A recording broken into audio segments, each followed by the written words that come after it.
आज की क्लास में हम डिस्कस करेंगे कंस्ट्रक्शन ऑफ मैट्रिक्स, यानी हम कैसे कंस्ट्रक्ट कर सकते हैं। ठीक है, कंस्ट्रक्शन ऑफ मैट्रिक्स। बताइए इसके बारे में कुछ जानते हो, कंस्ट्रक्शन के बारे में। रिक्वायरमेंट क्या होती है एक कंस्ट्रक्शन, किसी मैट्रिक्स को बनाने के लिए हमें क्या क्या चीज चाहिए होती है?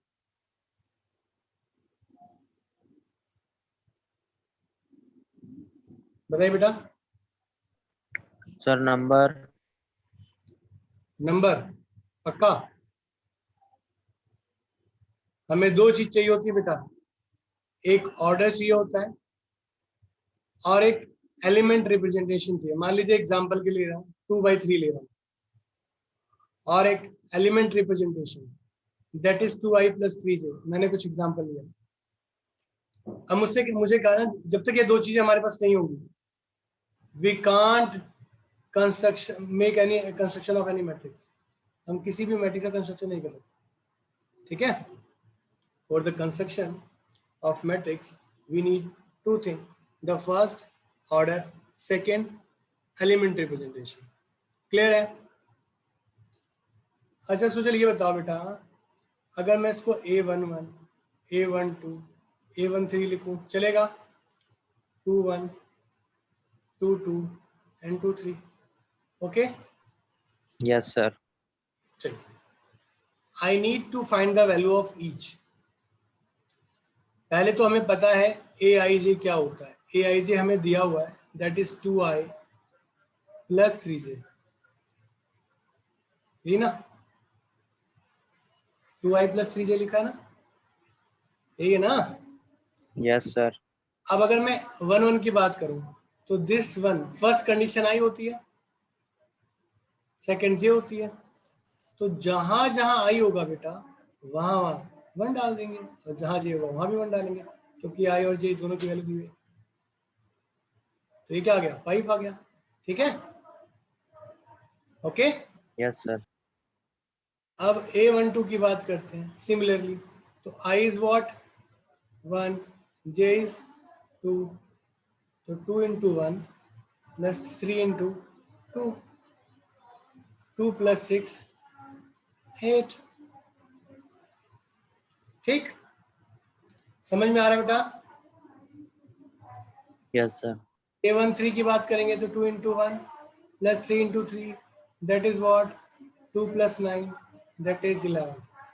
ओके, A21 की बात करें तो 2 × 2 + 3 × 1।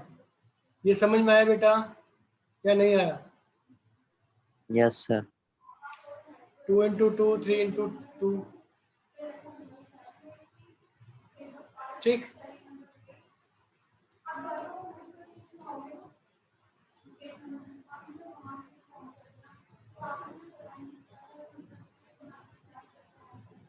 ठीक। 4 + 9 13। अब आप क्या करो, ये जो वैल्यू है ना,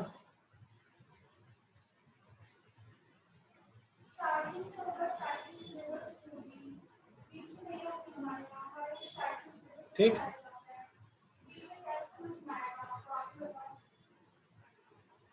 ओके, आगे बात समझ में या नहीं आई? Yes sir. अच्छा, एक क्वेश्चन आप ट्राई करें, छोटा सा दे रहा हूं।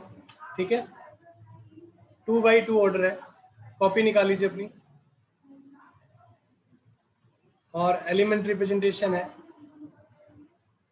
2i + 5ij।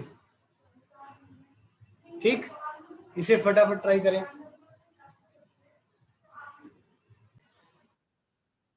ओके, एक फटाफट ब्रीफिंग करते हैं जिससे कि कवर हो जाए टॉपिक और फिर हम आगे बढ़ें।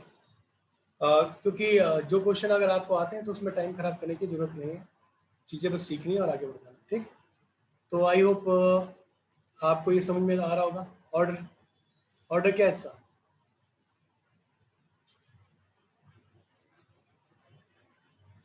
इस मैट्रिक्स का ऑर्डर क्या है? इसी मैट्रिक्स का स्क्रीन दिखाई दे रही है बेटा? सर 4 × 4 × 3 पक्का?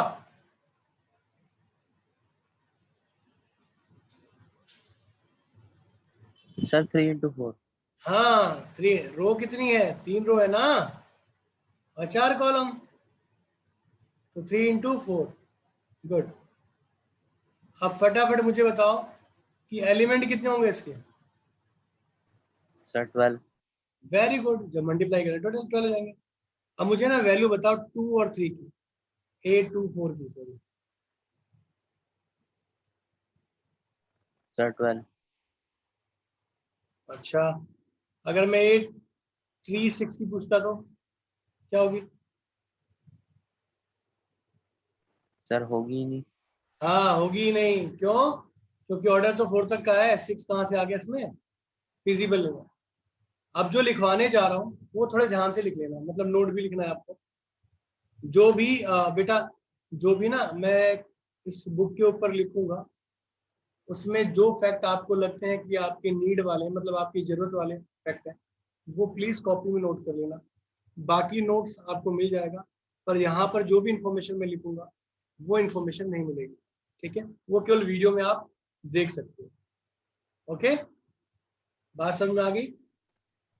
चलिए, यस सर. आपके पास यहाँ 24 एलिमेंट्स है बेटा, 24 एलिमेंट्स है. और आपने करना क्या है, आपने उनका ऑर्डर निकाला. भाई अगर मुझे पता है कि m इंटू n कितने हैं, 24 है, तो उनका कोई ऑर्डर तो होगा. ऑर्डर क्या होगा, 1 इंटू 24 और 2 इंटू 12, 3 इंटू 4 इंटू 6, 6 4, 8 3, 12 2 और 24 इंटू 1. ये सारे ऑर्डर होंगे. हाँ या ना.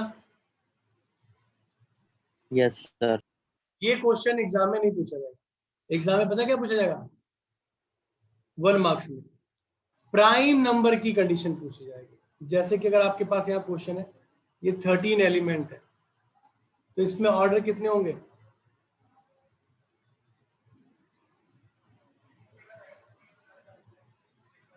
13 एलिमेंट है बेटा, ऑर्डर कितने होंगे. सर 1 into 13 या 13 into 1. Very good. यानी एक यहाँ से इंफॉर्मेशन मिली, 13 क्या है, प्राइम नंबर है ना. 13 क्या है, प्राइम नंबर है. और यस हम सर. यहाँ एक नोट लिखिए, अपनी कॉपी में नोट लिखिए, every prime number, every prime number have to order only. जितने भी प्राइम नंबर हैं उनके सिर्फ 2 ही ऑर्डर होते हैं. एक नोट लिख लेना. ये एक डेफिनेशन में वाइवा के अंदर भी पूछा जाता है, और ये क्वेश्चन एग्जाम में 1 मार्क्स के लिए आ भी सकता है. सिमिलरली 13 क्वेश्चन हो जाएगा, 3 क्वेश्चन हो जाएगा. थर्ड वाला कर लोगे ना, 18 का कर लोगे, 5 का 1 5 और 5 1, और 18 का कर लोगे. ठीक सूरज, आप माइक ऑन करके बोलते रहिए, कंटिन्यू. मैं फिर जल्दी यस सर. ये क्वेश्चन हो जाएगा क्या, देखो कंस्ट्रक्शन का ऑर्डर दिया है और ये दे यस रखा है. सर. ये वाला भी कर लोगे आई होप. 5th वाला, यस सर. 6 इक्वल वाला है, चेक कर लिया होगा, कर रखा होगा, यस सर. इसलिए टाइम खराब नहीं होना चाहिए ना. ये आपको आता होगा इसके इक्वल और ये इसके इक्वल, दोनों को सॉल्व किया, ए भी मिल यस गया, सर. ऐसे सी निकालोगे. क्वेश्चन नंबर 8 की वैल्यू बताइए, कौन सा ऑप्शन इसका राइट ऑप्शन है.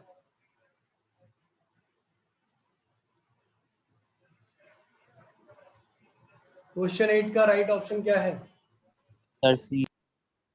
Very good. जहां रो और कॉलम क्या हो, सेम हो, वो क्या होता है, स्क्वायर मैट्रिक्स होल्ड करता है. ठीक. अब इसने कहा कि ये जो 2 मैट्रिक्स दी हुई है वो ऑलरेडी क्या है, इक्वल है. ये कह रहा है कि जो हमारे पास मैट्रिक्स है ना, ये इक्वल नेचर की है. तो चेक करिए और बताइए एक्स और वाई की वैल्यू क्या सही है या नहीं है, या क्या है.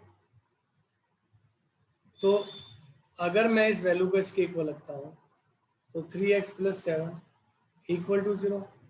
तो x की वैल्यू -3/7, सॉरी -7/3 हो गई. हाँ या ना. Yes sir. गुड. अब अगर मैं इस पार्ट को इसके इक्वल रखता हूँ, यानी 2 - 3x को 4 के इक्वल रखता हूँ, तो 2 - 4 3x माइनस 2/3 ये x के इक्वल आ गया। तो क्या ये दोनों वैल्यू सेम है? नो हाँ, सर।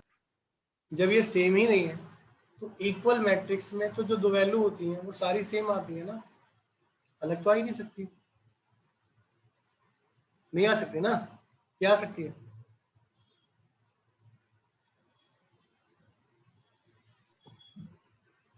क्या सर, एक बार दोबारा बोलना। मैंने कहा कि दो अगर इक्वल मैट्रिक्स हैं तो अगर x की वैल्यू 2 आ रही है तो क्या x की वैल्यू 3 भी आ सकती है? No sir. नहीं आ सकती। तो इसका ऑप्शन क्या हो गया? इसका ऑप्शन हो गया B, not possible to find, क्योंकि x की दो अलग अलग वैल्यू आ रही हैं जो कि फिजिबल नहीं है। ठीक, हाँ या ना? Yes sir. गुड। अब हम बात करते हैं, ये इंपॉर्टेंट क्वेश्चन है, this is very very very very important question, और ढंग से तैयार कर लेना, रटना नहीं। इसकी ट्रिक है, फॉर्मूला है, वो समझना है। इसका ऑप्शन मालूम है कितना है? ऑर्डर 3/3 है और एंट्री 0 1 है, मालूम है?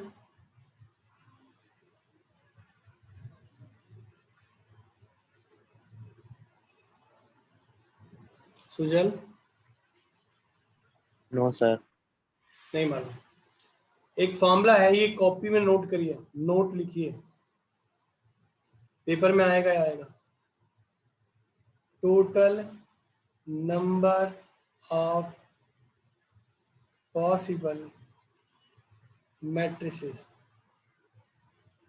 इज इक्वल टू, मैं यहाँ लिख रहा हूँ, ठीक है? वो क्या होता है? वो होता है number of entry, number of entry with order. क्या होती है उसकी पावर? ऑर्डर होती है। अब यहाँ हमारे पास एंट्री कितनी है? 0 है और 1 है, तो कितनी एंट्री हो गई? 2, ठीक है? Yes sir. और ऑर्डर क्या है? 3/3, so this is 2⁻9 and this is 5/2। D option is right. Is it okay और नॉट? Yes sir. अच्छा, मैं आपको एक क्वेश्चन दे रहा हूँ, 159, ये 3 एंट्री है हमारे पास और ऑर्डर है 2:3 का। बताइए वैल्यू क्या होगी?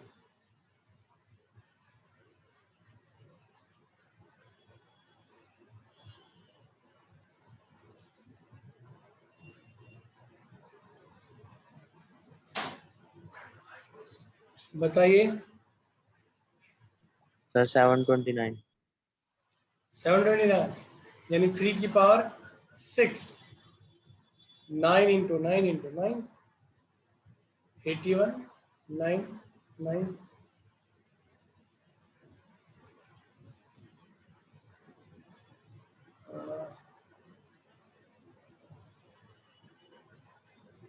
गुड।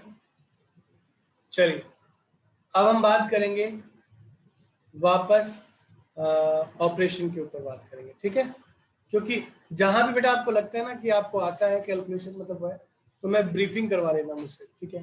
ब्रीफिंग कर लेंगे, जो इंपॉर्टेंट फैक्टर, जैसे वाला टॉपिक था 10, क्वेश्चन नंबर 10, ऐसे क्वेश्चन एग्जाम में पूछे जाते हैं, ये नहीं आते थे आपको तो दिक्कत कर जाएंगे। तो ब्रीफिंग में आप उनके कंसेप्ट सीख लेना, क्वेश्चन रटना मत, ठीक बेटा? हमने भी एक फॉर्मूला बताया था, टोटल नंबर ऑफ मैट्रिसेस, वो होता है number of entry with power as order. अब हम बात करें जा रहे हैं ऑपरेशन के बारे में। किसके बारे में? ऑपरेशन के बारे में। ऑपरेशन का मीन क्या होता है बताओगे आप? यहां पर ऑपरेशन का मतलब क्या है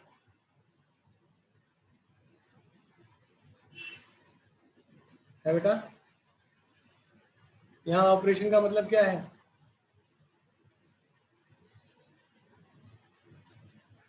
यहाँ ऑपरेशन का मतलब है 4 चीजें। एडिशन,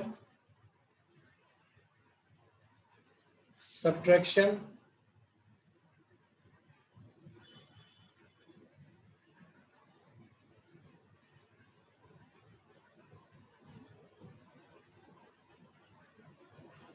थर्ड प्रोडक्ट कह सकते हो या मल्टीप्लाई कह सकते हो, और फोर्थ क्या बोलते हैं, इनवर्स। चार ही चीजें ना जो हमें पढ़नी है, ठीक। बेसिकली एडिशन और सब्ट्रैक्शन बहुत आसान चीज है, बड़े आराम से समझ में आ जाएगा। एडिशन एंड सब्ट्रैक्शन, आपके पास सर दो, ये आता है मेरे को, क्या बेटा सर ये आते हैं मेरे को। आते हैं ना, मैं सिर्फ प्रॉपर्टी यस बताऊंगा, मैं क्वेश्चन नहीं करवाऊंगा, घबरा मत, ठीक है। और प्रॉपर्टी के पीछे रीजन है क्यों, क्योंकि मैं जो कुछ क्वेश्चन है एडिशनल क्वेश्चन जो एनसीईआरटी से बाहर जाएंगे वो मैं आपको समझाऊंगा, इसलिए मैं ये चीज बताने जा रहा हूँ। आपके पास दो मैट्रिक्स है, ये रही आपके पास दो मैट्रिक्स, एडिशन सब्ट्रैक्शन आप कर रहे हो। तो एडिशन सब्ट्रैक्शन देखो, हमें पता है कि कोई भी ऑपरेशन हम किसके साथ कर सकते हैं, हम उसी पार्ट के साथ कर सकते हैं ना जो सेम कंडीशन का हो। जैसे हम बात करें तो 2x + 3y + 9x + 3z, इसका सम क्या होगा बताओगे? 11 + 3y + 3z, यही होगा ना। Yes sir. तो कहने का मतलब है जो जिस जिस नेचर का होगा वो उसी नेचर के साथ काम करेगा। और मैट्रिक्स क्या है, एक पैटर्न है। अगर मैट्रिक्स पैटर्न है तो वो अपना रिलेशन किसके साथ करेगा, पैटर्न के साथ करेगा। और हमने एक और चीज कही, पैटर्न में एक खासियत होती है, अगर हम कोई भी इफेक्ट डालते हैं ना तो किसी एलिमेंट पे इफेक्ट नहीं पड़ता, वो पूरे पैटर्न पर इफेक्ट पड़ता है। आई बात समझ में? अगर मैं ऐड कर रहा हूं यहां पर तो 2 + 1, ये 3 हो गया। आई होप शायद बताने की जरूरत नहीं है, आपको आ रहा होगा। 8 8 यस सर। और 4, यहाँ सब्ट्रैक्ट कर रहे हो तो 3 - 1 2 माइनस का 4 और वो फर्स्ट वाले -1। में भी 8 ही आएगा, हाँ बेटा, लास्ट प्लेस। सर ये 3 8 8 आएगा, यहाँ पे इसमें 4 लिखा है। अच्छा 8 आएगा, ओके गुड। अब ध्यान दो, यहां से जो नोट मिला है वो क्या मिला हमें, नोट में in case of addition and subtraction order of matrices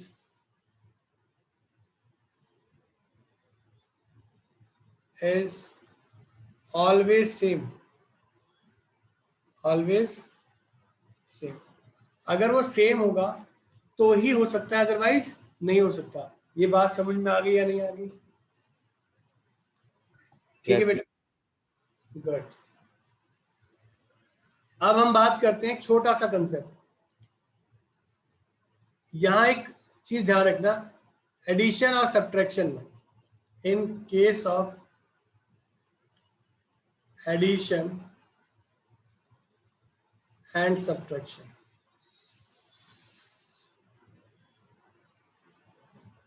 क्या कि अगर यहां पर एक स्केलर प्रोडक्ट आ रहा हो, क्या हो, स्केलर प्रोडक्ट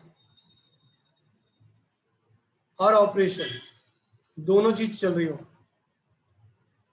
तो पहले आप क्या अप्लाई करोगे, स्केलर प्रोडक्ट, और फिर सेकंड नंबर पे क्या लगेगा, ऑपरेशन। जैसे अगर मैं 2a + 3b बोलता हूं, 3b बोलता हूं, तो यहां पर a आपके पास क्या है बेटा, मान लीजिए कुछ भी 1 2 3 4, b क्या है 5 1 2 9। तो यहां पर 2a का मतलब क्या, देखो ऑपरेशन करने से पहले आप क्या करोगे, स्केलर करोगे, स्केलर प्रोडक्ट करोगे। स्केलर प्रोडक्ट समझते हो ना? 2 यस सर, सिंपल मल्टीप्लाई। पता है, ये 3 भी है, 15, 5, 10, 18।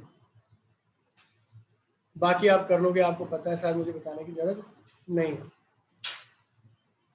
अब आते हैं हम प्रोडक्ट के ऊपर या मल्टीप्लाई के ऊपर आते हैं। अगला जो है हमारा वो मल्टीप्लाई है। तो मैं मल्टीप्लाई स्टार्ट करने से पहले कुछ प्रॉपर्टियां क्लियर करा दूं और फिर उन प्रॉपर्टियों को मैं डिस्कस भी करूंगा।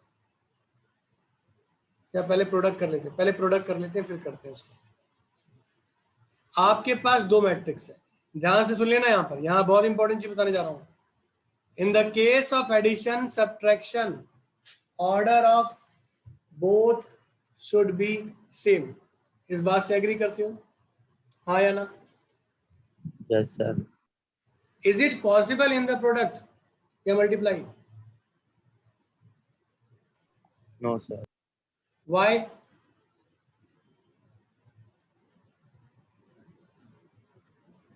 अच्छा, प्रोडक्ट करते कैसे, कुछ मालूम है इसके बारे में? Yes sir. सर इसमें जो फर्स्ट फर्स्ट मैट्रिक्स की कॉलम है वो सेकंड की रोज के बराबर होनी चाहिए। वेरी गुड, शाबाश। यहां पर लॉजिक एकदम सही है। किसी भी मैट्रिक्स को प्रोडक्ट करने के लिए दो चीजों का होना जरूरी है। फर्स्ट, कि उसकी कॉलम उसके रो के इक्वल होना चाहिए, यानी n1 equal to m2। This is first requirement. Second, अगर ऐसा होता है तो प्रोडक्ट किया जा सकता है, और नया जो प्रोडक्ट बनेगा, न्यू ऑर्डर जो बनेगा, वो क्या बनेगा? पहले के m से, पहले के रो से और दूसरे की कॉलम से। बात समझ में आ गई या नहीं आई? अगर ये यस दोनों सर। ये पॉसिबल है तो प्रोडक्ट डन है, अदरवाइज नहीं है। ठीक, चाहे कोई भी रूल काम कर रहा हो। तो यहां से दो चीजें समझ में आ गई हमें। अच्छा, एग्जांपल दूं? मुझे कुछ नोट लिखवाने हैं, और नोट इसलिए क्योंकि प्रोडक्ट अगर आपको आता है, प्रोडक्ट आता है आपको, प्रोडक्ट करना आता है? Yes sir. चलिए, तो मैं नोट लिखवा देता हूँ, प्रोडक्ट नहीं सिखाता हूँ, प्रोडक्ट आप कर लोगे। ठीक है? अब ये बताओ, इसका प्रोडक्ट हो सकता है नहीं हो सकता?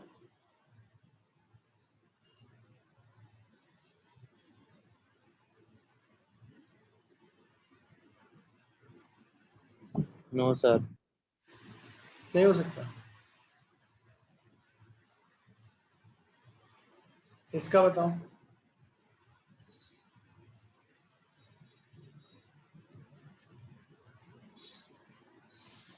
Yes sir. रीजन भाई, दोनों तो ऑर्डर सेम था। सर उसकी कॉलम और रो बराबर नहीं थी ना, इसके अंदर वेरी बराबर है। गुड। तो एक बात दिमाग में सेट कर लेना, द फर्स्ट कंडीशन। नोट लिख रहा हूं, सिर्फ नोट लिखवाऊंगा, क्वेश्चन सॉल्व नहीं कराऊंगा। नोट में क्लियर कर दिया हमने कि if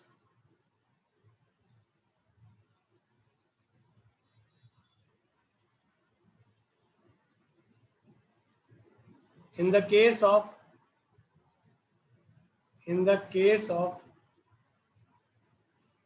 product, in the case of product, column of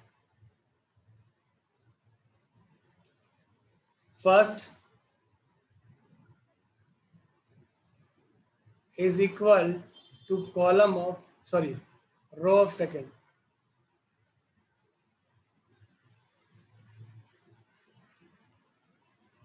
Then it can be product. ठीक, आसना बेटा आप वेट करिए 2 मिनट, देखते रहिए चल रहा है आपको अभी, मतलब आपका सेशन अभी स्टार्ट करते हैं। ठीक है, जनरली क्लास देखिए कैसे क्लास चल रही है। नोट नंबर 2, यहां पर नोट नंबर 2 में क्या है बेटा?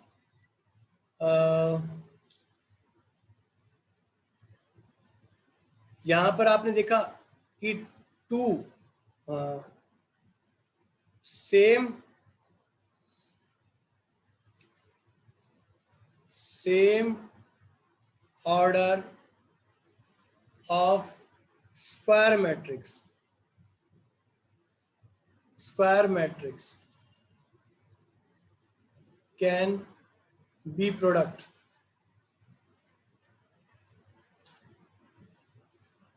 but it is not necessary for non-symmetry, non-square.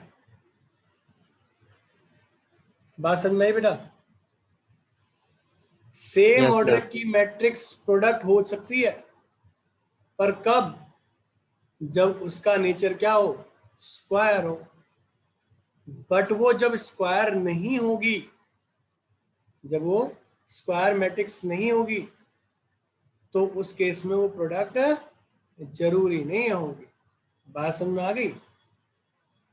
हो भी सकते हैं, नहीं भी हो, क्योंकि हो सकता है मैं नॉन स्क्वायर में यहाँ 1 2 ऐसे कुछ ले लूं, और यहाँ मैंने 1 2 ऐसे लिया। देखो दोनों नॉन स्क्वायर है, पर प्रोडक्ट तो हो सकता है ना, दोनों नॉन स्क्वायर है ना। ध्यान से सुनो, Yes, sir. दोनों के दोनों स्क्वायर है तब तो प्रोडक्ट होना ही होना है। सेम ऑर्डर के स्क्वायर है, सेम ऑर्डर के दो मैट्रिक्स अगर स्क्वायर फॉर्म में है तो प्रोडक्ट होगा। पर अगर वो नॉन स्क्वायर है तो इट कैन बी प्रोडक्ट और कैन नॉट बी प्रोडक्ट, दोनों केस होते हैं वहां। बात समझ में आई या नहीं आई? Yes, sir. ठीक, तो ये दो नोट हो गए। अब हम डिवाइड वाली बात बाद में करेंगे, थोड़ा सा आपको होमवर्क देंगे, and then after will be continue the class in next episode. ठीक।